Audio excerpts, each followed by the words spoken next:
आप सब।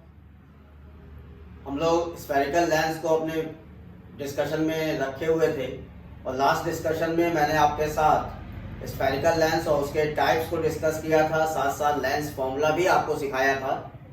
आज मैं आपके साथ स्फेरिकल लेंस से किस तरह से इमेजेस बनाएंगे उनके रूल्स को डिस्कस करूंगा और इमेज प्रॉपर्ली अलग अलग कंडीशंस पर कहाँ पे बनेगी फॉर द कॉन्वेक्स लेंस और फॉर द कॉन्केव लेंस, उस इमेजेस के कंडीशंस को आपके साथ डिस्कस करूंगा। साथ साथ आपको पावर ऑफ लेंस और मैग्निफिकेशंस का भी कंसेप्ट आपको सिखाऊंगा।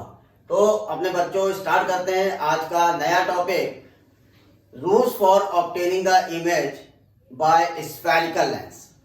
स्फेरिकल लेंस में बेटा 3 रूल्स हम लोग फॉलो करते हैं इमेज को फॉर्म करने के लिए, जिसमें से पहला रूल हमसे कहता है कि अगर आपकी इंसिडेंट रे प्रिंसिपल एक्सिस के पैरेलल है, अगर आपकी इंसिडेंट रे प्रिंसिपल एक्सिस के पैरेलल है तो आफ्टर रिफ्रैक्शन कॉन्वेक्स लेंस में वो प्रिंसिपल फोकस 2 से पास करेगी, जबकि कॉन्केव लेंस में वो डाइवर्ज होगी और ऐसा अपीयर होगा कि it is going from principal focus 1।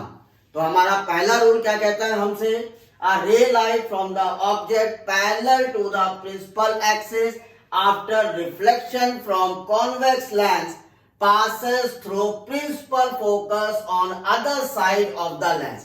तो other side of the lens का मतलब प्रिंसिपल सेकेंड प्रिंसिपल फोकस। तो कॉन्वेक्स लेंस में बेटा हमेशा अगर आपकी रे लाइट प्रिंसिपल एक्सिस के पैरेलल है तो वो कॉन्वेक्स लेंस में रिफ्लेक्शन के बाद सेकेंड प्रिंसिपल से फोकस से पास करता है, जबकि कॉन्केव लेंस में अगर आपकी रे लाइट इंसिडेंट है प्रिंसिपल एक्सिस के पैरेलल तो वो ऐसा अपीयर होगा कि it is diverge from the first principal focus, और we can say it is diverge from the principal focus from the lens side. Lens के साइड से मतलब जहां से इंसिडेंट रे हमने डाला है उस साइड के फोकस से वो डाइवर्ज होता हुआ निकलेगा।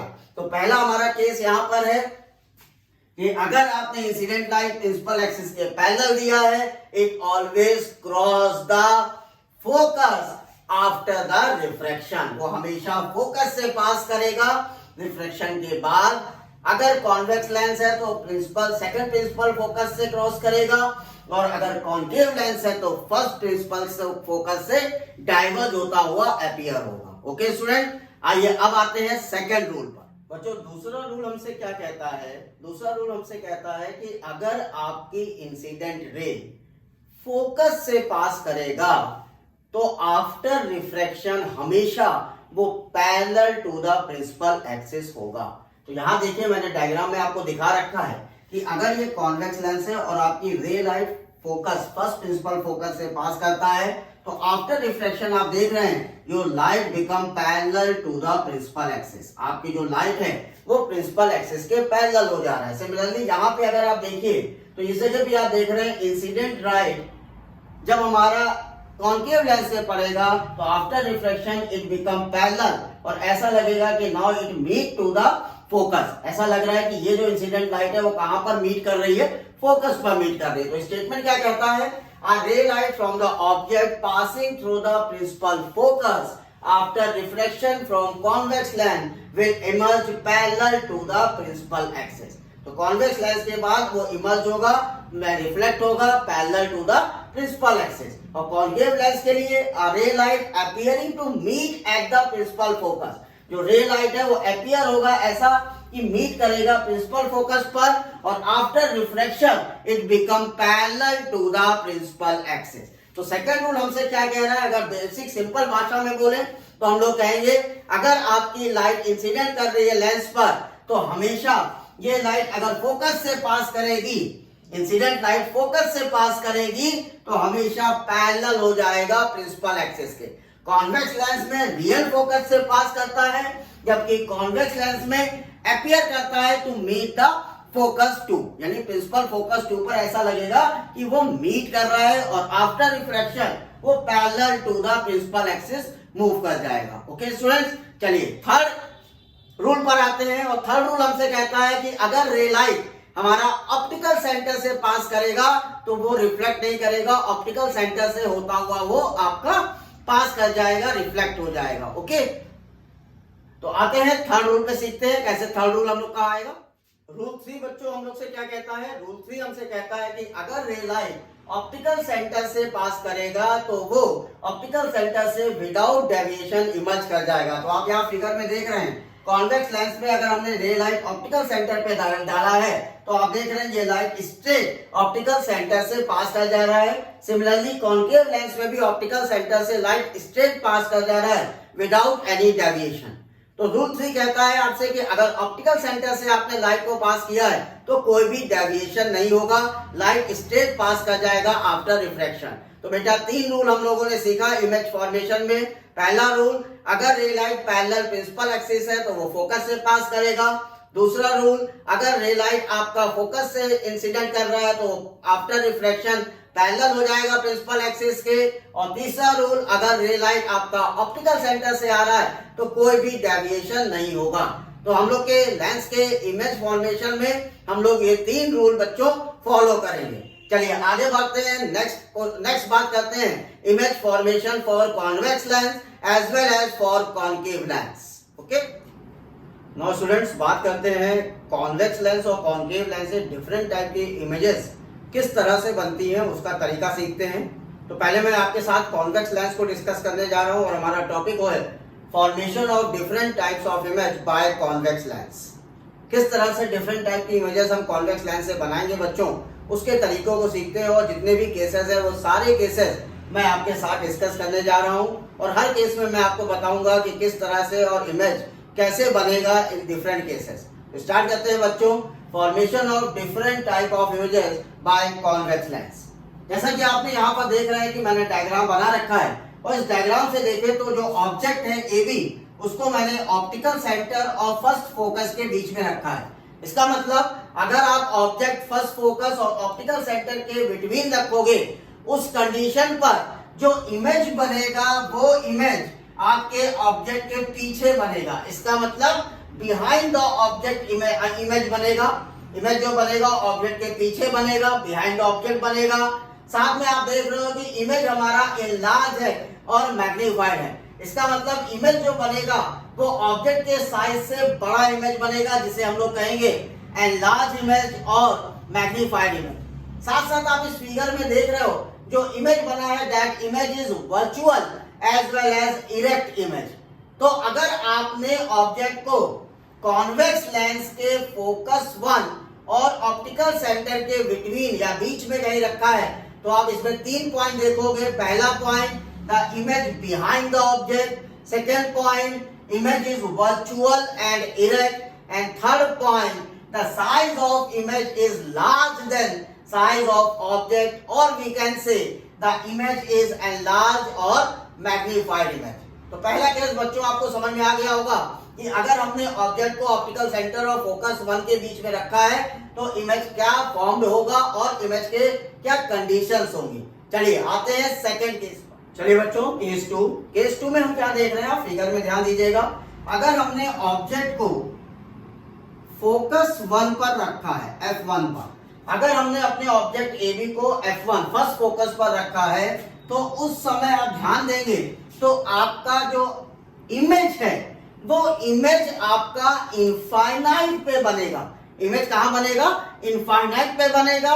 इमेज हाईली एनलार्ज्ड होगा और साथ साथ इमेज आपका real as well as inverted होगा। तो बच्चों फिर से ध्यान दीजिए, अगर आपने अपने ऑब्जेक्ट को फोकस 1 पे रखा है इन the case of convex lens तो उस कंडीशन पर इमेज जो फॉर्म होगा that image is formed at infinite, image is real and inverted as well as image is highly enlarged। तो दूसरा केस हमसे कहता है कि अगर आपने अपना ऑब्जेक्ट फोकस 1 पर रख दिया तो इमेज बहुत बड़ी बनेगी, राइट। इमेज इन्वर्टेड होगी, रियल होगी, साथ साथ इमेज आपको इनफाइनाइट पे बनेगा। ओके, चलिए आगे बढ़ते हैं और डिस्कस करते हैं केस 3। चलिए बच्चों केस 3 समझते हैं। अब केस 3 में आप फिगर देखिए तो मैंने ऑब्जेक्ट कहां रखा है, मैंने ऑब्जेक्ट रखा है in between focus 1 and centre of curvature 1। जैसा कि मैंने पहले भी आपको बताया था कि लेंस के केस में दो सेंटर ऑफ कर्वेचर होते हैं, तो फर्स्ट सेंटर ऑफ कर्वेचर और फर्स्ट फोकस के बीच में मैंने ऑब्जेक्ट को रखा हुआ है। और इस समय बेटा जो इमेज बनेगा वो इमेज अगर आप देखें तो दिस इज अ इमेज, वो इमेज आप देख रहे हैं तो beyond centre of curvature C2 बन रहा है, सेंटर ऑफ कर्वेचर C2 के बाहर बन रहा है, रियल और इन्वर्टेड इमेज है और साथ साथ इमेज लार्ज है एज कंपेयर टू ऑब्जेक्ट। तो ध्यान रखिए बच्चों, अगर आपने अपना ऑब्जेक्ट फर्स्ट फोकस और फर्स्ट सेंटर ऑफ कर्वेचर के बीच में रखा है तो इस समय जो इमेज बनता है वो image beyond centre of curvature C2 पे बनेगा, रियल और इन्वर्टेड होगा, साथ साथ मैग्नीफाइड इमेज बनेगा। ठीक है बच्चों, तो तीसरा केस हमें ये सिखाता है कि अगर हमने कॉन्वेक्स लेंस की कंडीशन पर ऑब्जेक्ट को फर्स्ट फोकस और फर्स्ट सेंटर ऑफ कर्वेचर के मिडिल में रखा है, इन बिटवीन रखा है, नॉट मिडिल, इन बिटवीन रखा है, तो उस समय जो ऑब्जेक्ट बनता है, जो इमेज बनता है ऑब्जेक्ट का, वो इमेज रियल इन्वर्टेड होता है, बियॉन्ड C2 होता है और साथ साथ मैग्नीफाइड इमेज होता है। ओके, नेक्स्ट केस पे आते हैं, case number 4। Now students, case number 4। अब इस केस नंबर 4 को देखिए बच्चों, अब हमारा ऑब्जेक्ट कहां रखा हुआ है? हमारा ऑब्जेक्ट रखा है सेंटर ऑफ कर्वेचर C1 पर in front of the lens, lens के सामने C1 सेंटर ऑफ कर्वेचर पर बच्चों अगर ऑब्जेक्ट रख दोगे तो हमेशा याद रखिए कि ऑब्जेक्ट आपका लेंस के अदर साइड बनेगा लेकिन सेंटर ऑफ कर्वेचर C2 पर बनेगा। लेंस के अदर साइड पे इमेज बनेगा और वो C2 पर बनेगा, सेंटर ऑफ कर्वेचर C2 पर बनेगा। दूसरी बात आप देख रहे हैं इमेज रियल है और उल्टा है, इन्वर्टेड है। साथ साथ इस केस में जो साइज ऑब्जेक्ट का होगा सेम साइज का इमेज भी बनेगा। तो अगर आपने अपने ऑब्जेक्ट को लेंस के सामने सेंटर ऑफ कर्वेचर पर रख दिया बच्चों, तो इस समय आपका जो इमेज है वो इमेज लेंस के अदर साइड पर सेंटर ऑफ कर्वेचर पर ही बनेगा, रियल इन्वर्टेड होगा, साथ साथ सेम साइज का होगा as same as object size. Okay, चलिए नेक्स्ट केस पे आते हैं, case number 5। Now students, case number 5 for the convex lens. अब ये केस आपको सिखा रहा है कि अगर आपने अपना ऑब्जेक्ट लेंस के फ्रंट में सेंटर ऑफ कर्वेचर के बियॉन्ड रखा है, यानी सेंटर ऑफ कर्वेचर के बाद आपने अपने ऑब्जेक्ट को रखा है लेंस के इन फ्रंट, तो उस समय जो इमेज बनेगा वो image centre of curvature C2 and focus F2 के बिटवीन बनेगा, बीच में बनेगा। तो अगर आपने अपने ऑब्जेक्ट को सेंटर ऑफ कर्वेचर C1 के बियॉन्ड रख दिया है तो उस कंडीशन पर जो इमेज तैयार होगा वो इमेज F2 और C2 के बिटवीन होगा, रियल और इन्वर्टेड इमेज होगी, साथ साथ इमेज का साइज ऑब्जेक्ट के साइज से स्मॉलर होगा, छोटा होगा। तो इमेज का साइज ऑब्जेक्ट के साइज से स्मॉलर होगा, इमेज रियल और इन्वर्टेड होगी, साथ साथ इमेज लाई करेगी in between F2 and C2 when the object is placed beyond C1. When the object is placed beyond C1 in front of convex lens, in that condition the image is smaller than object, real and inverted image as well as image lie between F2 and C2. Okay, now next case पे जाते हैं, case number 6. Now student, last case for the convex lens कि अगर आपका object infinite पे है, अगर आपका ऑब्जेक्ट इनफाइनाइट पे है बच्चों, तो इमेज जो बनेगा वो इमेज आपका फोकस 2 पर बनेगा, F2 पर बनेगा, फोकस 2 पर बनेगा और इमेज जो होगा वो बहुत ही पॉइंट साइज का इमेज होगा, means image is much smaller than object और we can say the image is point size as well as real and inverted image बनेगा। तो अगर आपका ऑब्जेक्ट इनफाइनाइट पे है बच्चों तो image always at the focus F2, image is is very smaller than object, or we can say highly diminished or point size image, or we can say image is real and inverted image. तो बच्चों आपको मैंने convex lens से related image formations के 6 case बताए। आप इन 6 cases को अच्छी तरह से अपनी कॉपी पे विद डायग्राम नोट कर लीजिए। अब हम लोग आगे बढ़ते हैं और बात करते हैं image formation in the case of concave lens. चलिए बच्चों, कॉनकेव लेंस पर डिस्कशन किया। नाउ स्टूडेंट्स, अब हम लोग बात करने जा रहे हैं formation of different types of image in concave lens. अभी इसके पहले मैंने कॉन्वेक्स लेंस पे आपको 6 केसेस दिखाए बच्चों। अब आ जाइए कॉनकेव लेंस पर। इसका केस 1 कहता है कि if object is placed at infinite, अगर आपका ऑब्जेक्ट इनफाइनाइट पे प्लेस्ड है बच्चों, तो इमेज कैसा फॉर्म्ड होगा उसको देखिए। अगर आपका ऑब्जेक्ट इनफाइनाइट पे आ रहा है तो इमेज हमेशा फॉर्म्ड होगा at the first principal focus. Image कहाँ फॉर्म्ड होगा? यहाँ पर फर्स्ट प्रिंसिपल फोकस पर इमेज फॉर्म्ड होगा। इमेज आपका वर्चुअल और इरेक्ट होगा।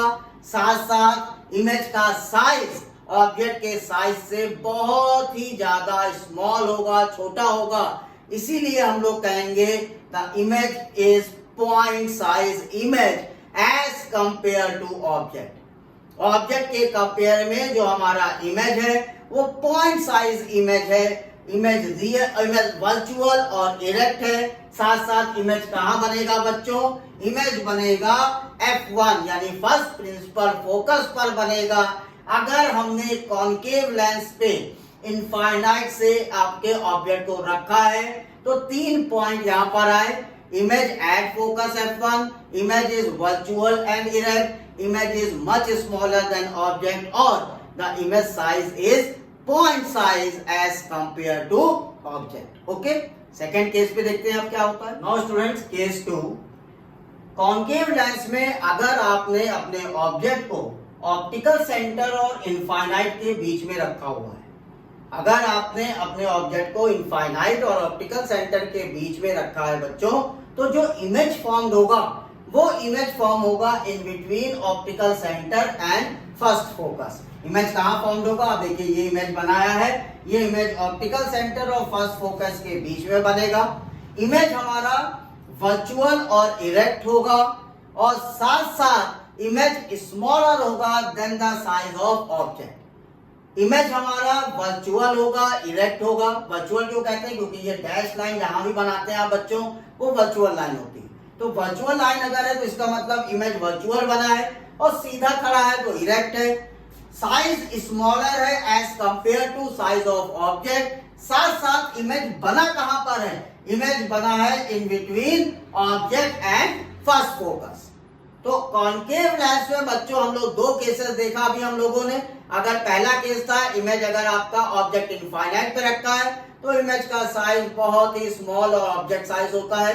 लेकिन अगर आपने ऑब्जेक्ट को ऑप्टिकल सेंटर और इनफाइनाइट के बीच में रख दिया है तो इमेज का साइज स्मॉल तो होगा, साथ साथ ये इमेज ऑप्टिकल सेंटर और फर्स्ट फोकस के बीच में बनेगा, इरेक्ट और वर्चुअल इमेज बनेगा। ठीक है बच्चों, चलिए, तो ये हम लोगों ने बात किया स्टूडेंट्स कॉन्वेक्स और कॉनकेव लेंस से किस तरह से हम डिफरेंट टाइप की इमेजेस को फॉर्म कर सकते हैं। आगे बढ़ता हूं, बात करता हूं मैग्निफिकेशन की। नाउ स्टूडेंट्स, बात करते हैं मैग्निफिकेशन फॉर द लेंस। जैसा कि हम लोगों ने स्फेरिकल मिरर में भी मैग्निफिकेशन को पढ़ा था, और हमने कहा था कि magnification is defined as a ratio of height of image to the height of object.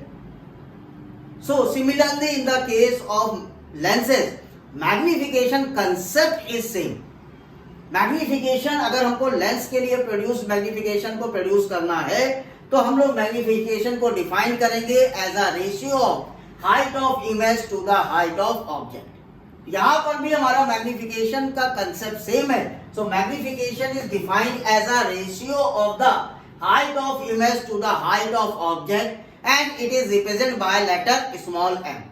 अगर हम ये मान लें कि हाइट ऑफ ऑब्जेक्ट h1 है और हाइट ऑफ इमेज h2 है, तो उस कंडीशन पर मैग्निफिकेशन स्मॉल m को डिफाइन करेंगे height of image upon height of object, और मैथमेटिकली हम लोग लिखेंगे h2 by h1। अगर बच्चों हम लोग मैग्निफिकेशन को ऑब्जेक्ट और इमेज डिस्टेंस के टर्म्स में रिलेट करना चाहते हैं, लिखना चाहते हैं, तो in terms of object distance u और इमेज डिस्टेंस v के टर्म में हम लिखेंगे magnification is equal to distance of image upon distance of object, that is v by u। तो मैग्निफिकेशन का कंसेप्ट लेंस और स्फेरिकल मिरर के लिए बेटा सेम है, तो इसको फटाक से अपनी कॉपी में बच्चों नोट करिए। आगे बढ़ते हैं, लास्ट टॉपिक इस चैप्टर का डिस्कस करते हैं, that is the power of lens. Now बच्चों, लाइफ चैप्टर का जो लास्ट कंसेप्चुअल टॉपिक है वो है आपका power of lens. Power of lens basically define कैसे करते हैं, the power of lens is a reciprocal of its focal length. तो पावर ऑफ लेंस होता क्या है, फोकल लेंथ का इनवर्स कहलाता है पावर ऑफ लेंथ। तो पावर ऑफ लेंथ को बच्चों को डिफाइन कैसे करेंगे, the power of lens is defined as reciprocal of its focal length. It is represent by the letter capital P। तो पावर ऑफ लेंस को बच्चों हमेशा कैपिटल P से डिफाइन करेंगे। तो अगर हम पावर फाइंड आउट करें लेंस का और हमें फोकल लेंथ f गिवन है तो हम कहेंगे P is equal to 1/f। अगर हम पावर ऑफ लेंस की यूनिट की बात करें बच्चों, तो unit of power of lens होता है डायोप्टर, इसे हम लोग कहते हैं डायोप्टर। इसे रिप्रेजेंट करते हैं कैपिटल D से, और वन डायोप्टर को डिफाइन करते हैं, one dioptre power of any lens is when the focal length of that lens is 1 metre. अगर किसी लेंस का फोकल लेंथ बच्चों 1 मीटर है तो उसकी पावर होगी 1 dioptre, 1 dioptre. So 1 dioptre is 1 metre inverse. Metre inverse बच्चों क्यों लिखा, क्योंकि 1 मीटर को हम लोग क्या लिखेंगे, मीटर इनवर्स। तो 1 डायोप्टर इज 1 मीटर इनवर्स। और 1 डायोप्टर होता क्या है बच्चों, 1 dioptre is the power of lens whose focal length is 1 metre. हमेशा याद रखिए बच्चों, कुछ नोट पॉइंट अभी मैं आपको लिखाऊंगा। अगर हमारा कॉन्वेक्स लेंस है तो हमेशा पावर पॉजिटिव होगा, और अगर हमारा कॉनकेव लेंस है बच्चों तो हमेशा पावर निगेटिव होगा। और अगर हमें एक साथ कई लेंसेस कॉम्बिनेशन में बच्चों दिए गए हैं तो हमेशा जो टोटल पावर होगी that is the summation of all the power of each lens. Her lens की पावर को जोड़ेंगे तो उस पूरे कॉम्बिनेशन की पावर हमें निकल के मिलेगी। तो दो नोट पॉइंट है जिससे मैं आपके साथ अब डिस्कस करने जा रहा हूं, तो इसको आप फटाक से नोट करिए, साथ में नोट पॉइंट लेते हैं। चलिए बच्चों, नोट पॉइंट नोट करते हैं। पहला note point, the net power of the lenses placed in contact is given by algebraic sum of the individual power P1, P2, P3 and so on। क्या कहने का मतलब है कि अगर ढेर सारे लेंस एक दूसरे के कांटेक्ट में कुछ इस तरह से रखे हुए हैं, मान लीजिए, ठीक है, ऐसे रखा हुआ है, कई लेंसेज हैं आपके कांटेक्ट में है, इसकी पावर P1, इसकी P2, इसकी P3, इसकी P4 है, तो जो टोटल पावर पूरे कॉम्बिनेशन का होगा वो हमेशा एल्जेब्रिक सम होगा। एल्जेब्रिक सम का मतलब हम साइन को लेके चलेंगे कि प्लस में होगा पावर या माइनस में पावर होगा, तो हमेशा पावर ऐड हो जाती है अगर एक से ज्यादा लेंसेस कांटेक्ट में होंगे। लेकिन अगर एक से ज्यादा लेंसेस कांटेक्ट में हैं और इनके मैग्निफिकेशन आपको गिवन है M1, M2, M3, M4, तो मैग्निफिकेशन बच्चों हमेशा मल्टीप्लाई हो जाता है। इसका मतलब net magnification is multiplication of each magnification, right. तीसरा point, power of convex lens is always taken as positive and power of concave lens is always consider as negative. तो बच्चों जल्दी से इन पॉइंट्स को नोट कर लीजिए।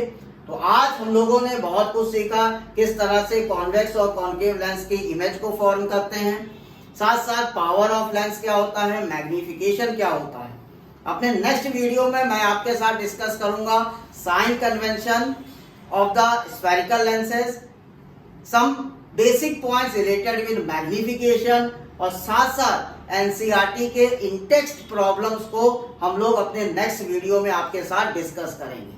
तो अगर आपको मेरा एक्सप्लेनेशन अच्छा लगा हो बच्चों तो मेरे वीडियो को लाइक और शेयर करना मत भूलिए, साथ साथ मेरे चैनल फिजिक्स क्लिनिक को सब्सक्राइब भी करें। Thank you so much, have a nice day.